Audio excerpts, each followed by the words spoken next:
전국적으로 기록적인 폭염이 이어지고 있습니다. 휴가철을 맞아서 물놀이 가는 분들도 많으실 텐데요. 안전사고 우려 역시도 함께 커지고 있습니다. 한편 잠실대교 인근에서 수영을 하던 30대 남성이 수문으로 빨려 들어가 심정지 상태로 구조되는 사고도 발생했는데요. 이 시각 여러 사건 사고 소식 양지민 변호사와 함께 짚어보겠습니다. 안녕하십니까? 안녕하십니까? 안녕하세요. 예. 참 덥습니다. 그래서 많은 분들이 이제 휴가를 떠나는데 아까 말한 것처럼 이제 물놀이 사고가 좀 우려가 됩니다. 어제 주문진에서도 60대 남성이 숨지는 사고가 있었다고요. 그렇습니다. 어제 오전 11시 48분경이었습니다. 이 해변에서 한 200m 정도 떨어진 곳에서 남성이 물에 떠 있는 것을 발견을 하게 됐고요. 그 상태로 긴급하게 구조를 해서 병원으로 옮겼지만 이미 이송 당시에 심정지 상태였거든요. 그렇기 때문에 결국에는 이 남성을 살려내지 못했고 오후 1시 정도 다 된 시각에 결국에는 사망 판정을 받는 일이 있었습니다. 말씀해 주신 것처럼 너무 이제 덥다 보니까 많은 사람들이 이렇게 바다라든지 계곡이라든지 물가를 향해 이제 찾아 떠나는 일들이 많이 있는데요. 그러면서도 이런 안전사고가 계속해서 이제 발생하다 보니까 안타까운 일들이 많이 이어나고 있습니다. 네, 어제 이 사고가 있었던 주문진의 경우는 비지정 해변이라고 하던데 이 지정 해수욕장과 비지정 해변의 경우에 좀 관리에도 차이가 있는 건가요? 그렇습니다. 가장 중요한 것은 지정 해변의 경우에는 해수욕장을 하는 사람들에 대해서 관리할 수 있는 인력이 파견되어 있다라고 보시면 되겠습니다. 이 해수욕장의 이용 및 관리에 관한 법률에 따라서 지정 해수욕장의 경우에는 지자체가 이 개장 기간 동안 안전관리 계획을 수립을 하고 안전 요원이라든지 인명 구조 장비를 반드시 구비를 해놓도록 하고 있습니다.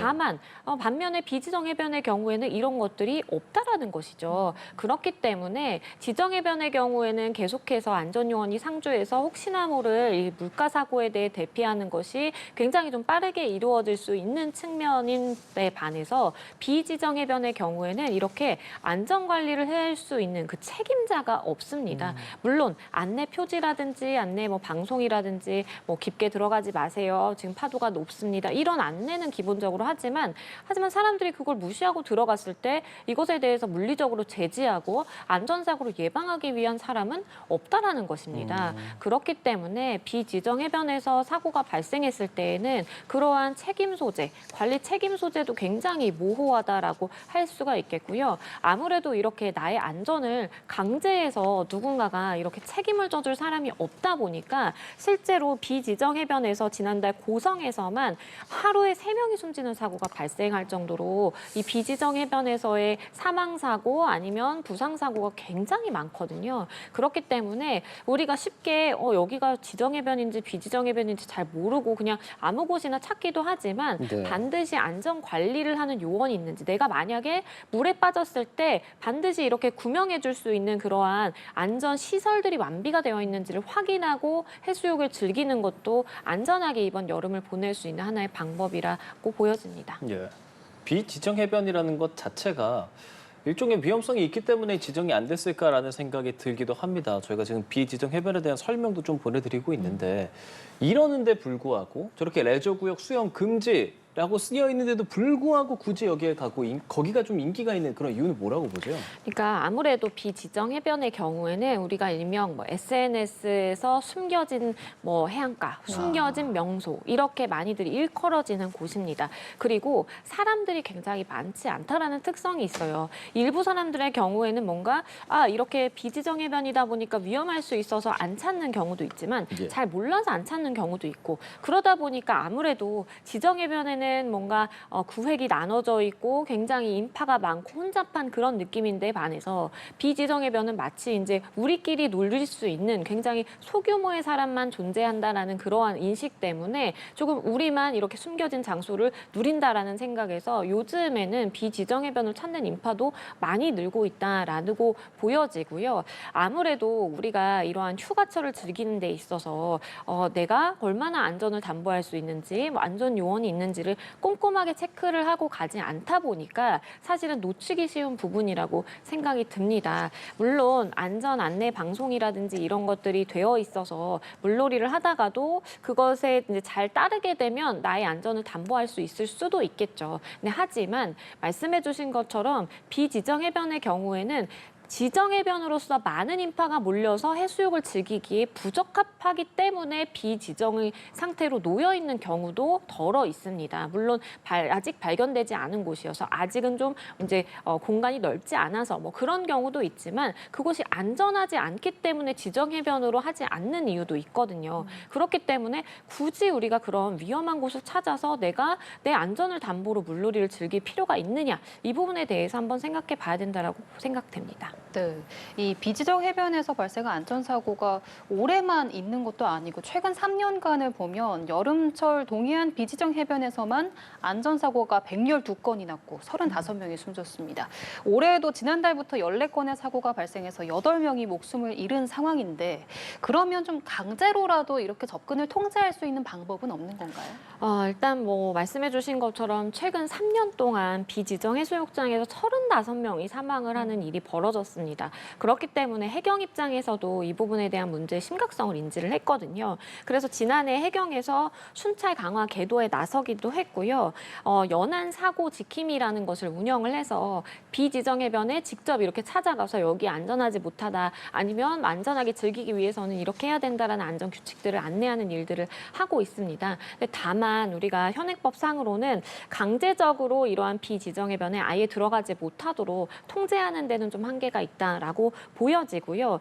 개장 해수욕장이 아니기 때문에 사실 안전배치 요원이라든지 상시 출입 통제를 할 수 있는 인력 배치도 어려운 것이 사실입니다. 물론 태풍이라든지 어떠한 긴급한 풍랑특보가 있는 그런 위급한 경우에는 일부 인력을 투입을 해서 관리를 하는 것이 가능하지만 말 그대로 우리가 해수욕장 관리법상 인력을 파견할 수 있는 그러한 지정해변이 아니기 때문에 사람들에게 출입 통제를 하는 인력도 사실 배치하기가 힘든 것이 사실이다라는 생각이 좀 들고요. 평상시에도 물론 이러한 계도 활동이라든지 아니면 이런 해경 차원의 안내가 있기는 하지만 그럼에도 불구하고 지난 3년 동안 35명이 사망하는 사고가 발생했다라는 점은 지금 우리가 기울이고 있는 이 노력만으로는 조금은 부족한 측면이 있다라는 생각도 듭니다. 근데 그렇게 사망 사고가 나거나 뭐 다치거나 했을 때 과실은 어떻게 될까라는 궁금증도 좀 생깁니다. 관리 주체가 없다라고 볼 수 있는 거 아닙니까? 이거 어떻게 봐야 됩니까? 그렇죠. 그러니까 그 관리 주체에 대한 책임이 좀 불명확할 수가 있겠습니다. 우리가 지정해변의 경우에는 해수욕장 관리법에 따라서 관리가 되는 그 구역에 해당하기 때문에 사실상 지자체 내지는 해수욕장의 그러한 관리를 맡고 있는 관리 주체가 사고가 발생하면 1차적인 안전 책임을 부담하는 것이 맞거든요. 예. 그런데 비지정해변의 경우에는 누가 등 떠밀어서 거기서 해수욕을 즐기라고 한 것도 아니고, 그리고 물론 지자체 입장에서 그럼 왜 막지 않았느냐라고 할 수도 있겠지만 보통은 지자체 차원에서 안내 방송이라든지 안내 문구는 해두고 있거든요. 그러면 우리 법적으로 봤을 때 그러한 정도의 조치는 지자체로서 취할 수 있는 조치를 다 취했다라고 보여집니다. 그러면 남은 것이 사고가 발생했을 때 제 발로 들어갔다라든지 내가 사고를 유발한 그 책임자, 행위자가 결국에는 본인이 다 책임을 져야 되는 것이 이제 현실이고요. 만약에 일부 지자체의 책임이 인정된다라고 하더라도 그러한 위험을 감수하고 내가 물놀이를 즐겼다라는 측면이 있기 때문에 나의 책임이 훨씬 더 크게 책정이 될 가능성이 있겠습니다. 우리가 물놀이를 하다가 이러한 안전사고가 발생하면 일반적으로 과실을 누가 더 많이 범했는지에 따라서 책임 비율이 산정이 되거든요. 그러면 결국에는 지자체의 책임과 나의 책임을 두고 누가 더 잘못했나를 보는 그 과실의 비율을 따져야 되는데, 일반적으로 지정해변의 경우에는 지자체의 책임이 훨씬 더 높게 책정될 가능성이 있겠지만 비지정해변의 경우에는 그와 반대로 거기서 물놀이를 즐기고 행위 당사자 본인이 책임의 질, 그러니까 과실 비율이 더 높게 책정될 가능성이 이제 높다라고 보는 것이 맞겠고요. 이것은 마치 우리가 뭐 술을 마시고 물놀이를 한다라든지 통제 구역, 그러니까 가지 말라고 하는데 들어가서 한다라든지 이런 것과 마찬가지로 비견해서 판단이 될 수 있다라는 점을 판단을 하셔야 되겠습니다. 네, 뭐 비지정 해변이나 계곡 같은 경우에는 자기 과실 비율이 높다고 말씀을 해주셨는데 만약에 이런 지역이라고 하더라도 좀 경고 표시나 이런 출입 통제 안내 같은 게 부족했다면 그러면 그때는 지자체의 책임도 어느 정도 물을 수 있는 건가요? 당연합니다. 왜냐하면 지자체의 책임이 비지정 해변이라고 해서 아예 없다라고 볼 수는 없거든요. 비지정 해변이나 계곡이라고 해서 지자체가 시민들의 안전을 게을리하는 행위를 했다라고 한다면 이 부분에 대한 책임을 또 물을 수가 있습니다. 반복적으로 사고가 발생하는 장소임에도 불구하고 경고 표시라든지 아니면 어떠한 위험에 대한 안내가 없었거나 아니면 이 출입 통제 시설인데 이것이 안내 문구가 뭐 훼손돼서 방치가 됐다라든지 이런 경우, 그러니까 지자체 입장에서 사실은 비지정해변이라고 하더라도 이러한 안전사고가 발생할 수 있는 위험성에 대해서 인지를 했지만 이것을 막기 위한, 방지하기 위한 노력을 충분히 하지 못했다라고 판단이 된다면 국가배상법상의 공공시설의 설치 관리상의 하자가 문제가 될 수 있겠고요. 그렇다면 만약에 내가 이러한 안내 문구나 아니면 이것들이 제대로 되어 있지 못해서 내가 모르고 들어갔다가 사고를 당했다라고 한다면 국가배상법에 따라서 국가, 그러니까 관리 책임자인 지자체를 상대로 해서 손해배상 책임을 물을 수가 있겠고 이러한 경우에 역시도 과실 비율을 따져서 판단을 하게 됩니다. 그래서 이런 경우에는 비지정해변이라고 하더라도 본인도 잘못했지만 이러한 시설물상의 관리 하자를 저지른 이 지자체의 책임도 높다라고 해서 지자체의 책임이 조금 더 높게 그 과실 비율이 책정될 가능성도 있습니다. 네, 이 물놀이 관련해서 마지막 질문을 하나 드리고 싶은데 아마 시청자분들 이 방송 보시는 분들은 모두 다 지정해변 혹은 이렇게 관리하는 안전요원이 있는 곳에 갈 거라고 제가 믿습니다. 자, 그렇다면 그런 경우에도 사고가 날 수 있잖아요. 그럴 때 뭐 관리 주체랑 실제로 거기서 물놀이를 한 사람이랑 법적인 뭐 사고가 났을 때 책임, 뭐 감시해야 하는 의무 이런 것들은 좀 어떻게 되는지 기준을 좀 알려주시죠. 그러니까 말씀해 주신 것처럼 이 안전요원이 배치된 해수욕장, 그러니까 지정해변을 찾는다는 것은 우리가 그래도 누군가가 우리가 현장에서 안전관리 책임을 부담하고 그러한 책임 하에서 우리가 신뢰를 가지고 물놀이를 즐기는 것이거든요. 그렇기 때문에 만약에 안전요원이 그러한 이 관리의 위임을 받아서 책임을 지는 자인데 이러한 안전관리의 책임을 소홀히 한다라든지 아니면 구조 요청을 받고도 뭐 적절한 조치를 제때 취하지 못했다라든지 그렇게 된다면 지자체, 그러니까 이 안전관리 책임자라고 할 수 있는 안전요원의 책임 함께 논의가 될 수가 있겠고요. 물론 안전 책임자와 그리고 지자체 모두가 책임을 질 수 있습니다. 그래서 이런 경우에는 일반적으로 손해배상 청구를 우리가 들어갈 때 그러한 안전 관리를 소홀하게 한 그 책임 당사자와 지자체 모두를 상대로 이 손해배상 청구를 하는 것이 일반적이거든요. 거기에 더불어서 만약에 업무상에 요구되는 주의 의무를 현저하게 해태하게 했다. 그리고 그러한 것이 형법상의 과실로 볼 수 있을 만한 충분한 이제 중과실에 해당한다라고 볼 수 있는 경우에는 업무상 과실치사상죄가 적용이 될 수도 있는 여지도 있기 때문에 이것은 단순히 민사상의 책임에서 끝나는 것이 아니라 형사상의 책임으로 확대될 가능성도 있는 것이고요. 그렇기 때문에 우리가 이러한 다양하게 혹시나 모를 사고가 발생했을 때 책임을 물을 수 있는 주체가 많다라는 것은 그만큼 내 아이의 안전을 담보할 수 있다라는 의미도 해석이 되기도 합니다. 그렇기 때문에 만약에 이러한 지정해변에서 이 물놀이를 하다가 사고를 당했다라고 한다면 당시에 관리 책임을 맡은 위임자라고 할 수 있는 그러한 위임을 받은 사람이라고 할 수 있는 안전요원과 그리고 지자체와 그리고 나의 과실, 이렇게 세 개의 주체의 과실 책임을 따지게 되는 절차가 남아있다고 보입니다.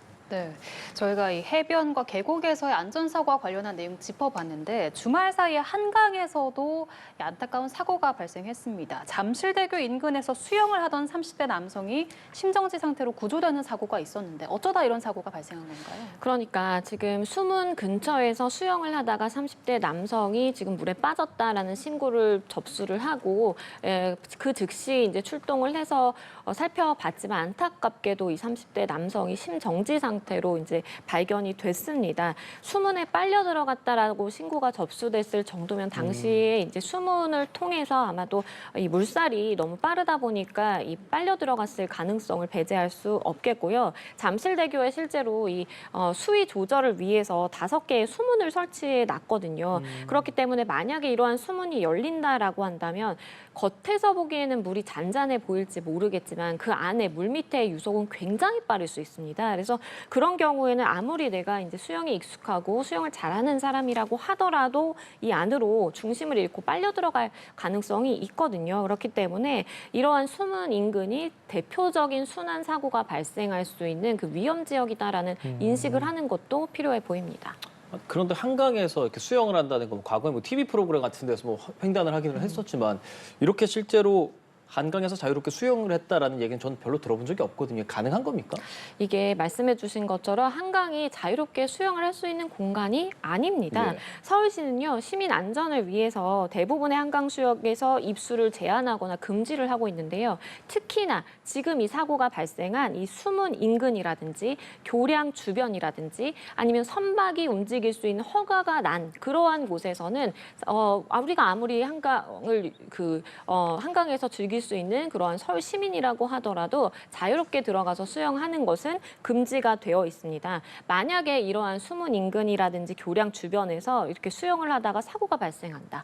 그러면 지자체의 책임을 묻기 굉장히 힘듭니다. 왜냐하면 이것이 어차피 수영이 금지가 되어 있는 입수 제한 구역이기 때문인데요. 이것을 내가 금지가 되어 있음에도 불구하고 어기고 들어가서 수영을 했다. 이것은 본인에게 과실 책임이라든지 그러한 책임 부담이 굉장히 높게 지어질 가능성이 있기 때문에 사실은 절대로 이렇게 금지 구역에는 들어가는 것은 안 된다라고 기억을 하셔야 되겠고, 그리고 또한 이런 사고가 발생하지 않는다라고 하더라도 금지 구역에 입수를 한다라고 한다면 행정처분을 받게 될 수도 있습니다. 그래서 한강은 누구나 이렇게 자유롭게 수영할 수 있는 구역은 아닙니다. 네, 현재 경찰과 소방당국이 이 사고와 관련한 정확한 경위를 조사 중인 상황인데 그러면 좀 조심스럽기는 하지만 만약에 이 수영이 허용되지 않은 구역이라고 해도 그런 경고 표지나 출입 통제 안내가 제대로 되어 있지 않다면 그런 경우에는 이 관리기관에도 좀 손해배상 책임이 인정될 수가 있을까요? 그렇죠. 가능성이 있습니다. 이제 서울시라든지 아니면 이제 어쨌든 공공시설에 대한 안전 관리를 책임을 지는 곳에서는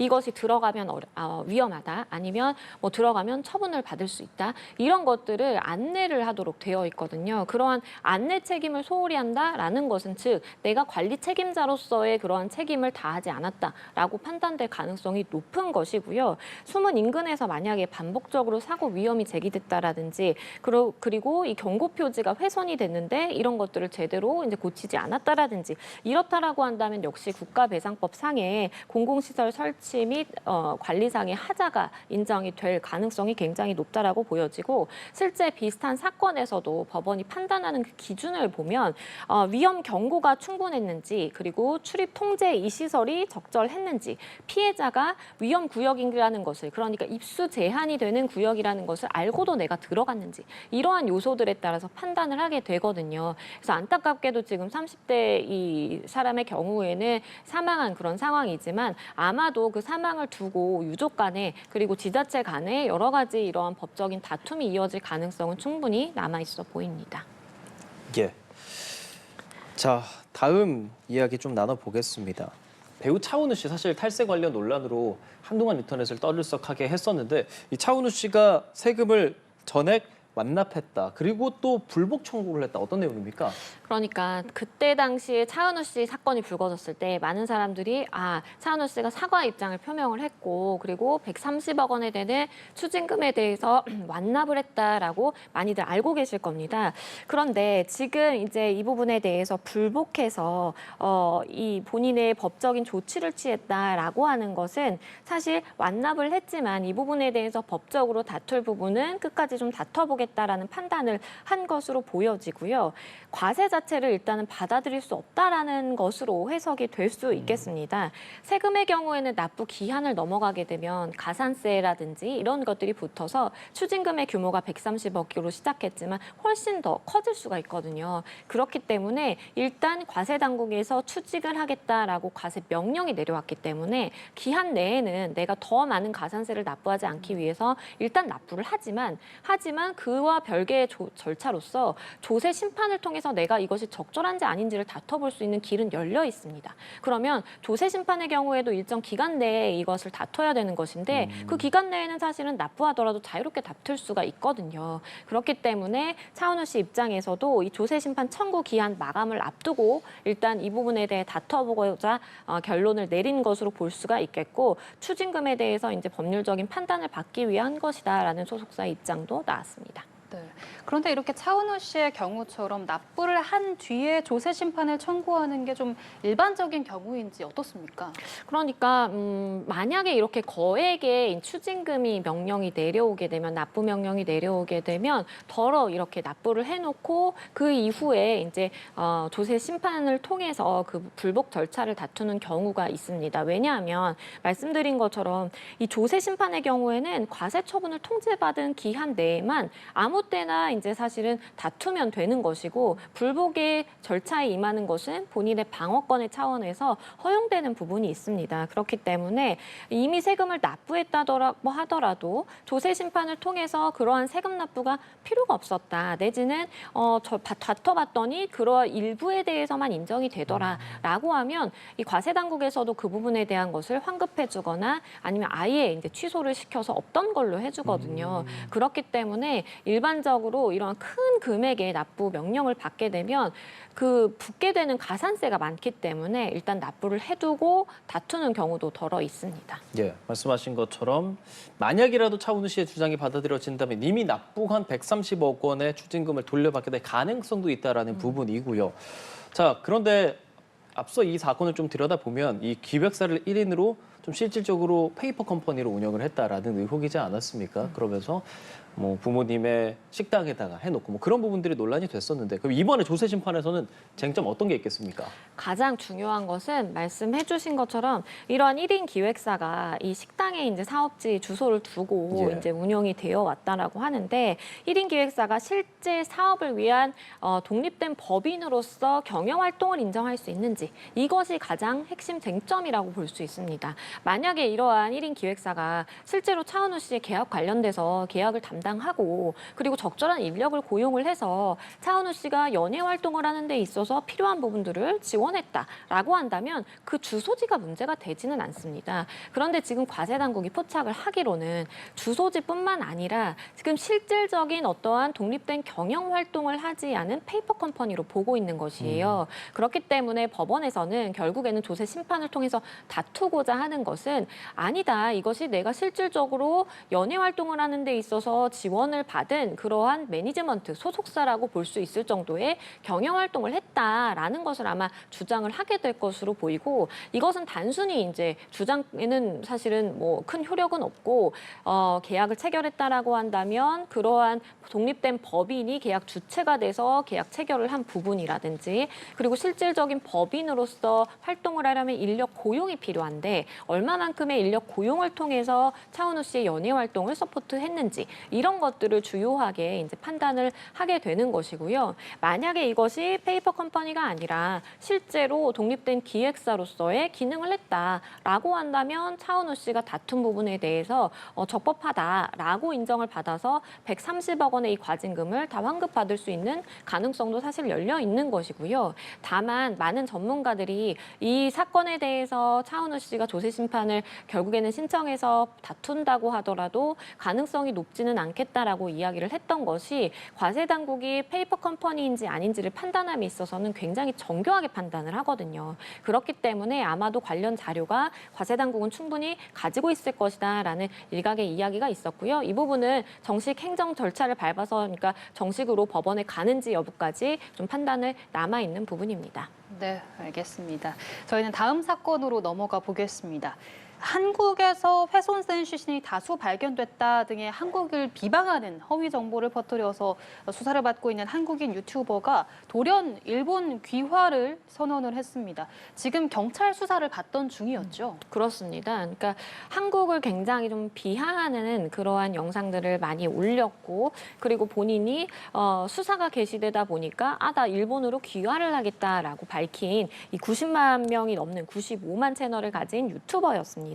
일본 귀화 결정을 이제 밝힌 것이고 경찰은 지난 2월에 이 전기통신 기본법 위반으로 이 사람에 대해서 송치를 한 그런 상황이었거든요. 아무래도 귀화를 하겠다라고 밝힌 것은 본인의 이러한 이 범법 행위에 대해서 책임을 지지 않겠다. 내가 다른 사람이 되면 다른 나라의 사람이 되면 책임을 지지 않겠지라는 생각에서 아마도 이렇게 귀화 선언을 한 것으로 보여지는데요. 다만 이렇게 귀화를 추진한다라고 해서 있던 일이 없던 이런 일이 되는 것이 아니고요. 수사가 이미 개시가 돼서 송치까지 된 상황입니다. 그래서 진행 중인 형사의 사건의 수사라든지 아니면 진행을 막을 수는 없다라는 말씀을 드리겠습니다. 하지만 그 귀화하겠다는 말을 또 철회했습니다. 자, 이 유튜버 그럼 한국에서 앞으로 어떤 수사를 받게 되고 처벌은 좀 어떻게 예상해 볼 수 있을까요? 지금 이 남성이 받고 있는 혐의가 이제 전기통신기본법 이제 위반으로 송치가 된 것인데요.